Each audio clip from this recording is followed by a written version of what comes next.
The parrot, his name is Tariq Wardle. His mom went to the graveyard to visit her grandmother's grave. When she came home, she told Tariq that the parrot was acting different.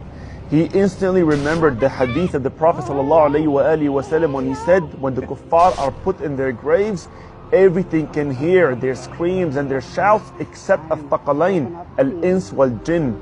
So he took the parrot back to the graveyard and he reported. Watch what happened. See now, subhanAllah, the parrot before he was happy. Now look. Her behavior just changed and now she's nuts. Allahu Akbar. See what he's saying? The behavior of the parrot changed. She's not happy anymore. I'm getting creeped out right now. Subhan. You know how parrots, they mimic the voice that they hear? Look at the screams, the high-pitched screams. That's crazy. She's looking down. Allahu Akbar. Allahu Akbar. Allah.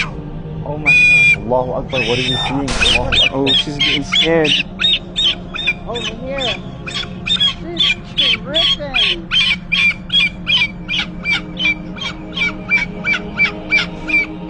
Share this video, my brothers and sisters. Hopefully it will be a reminder for someone out there.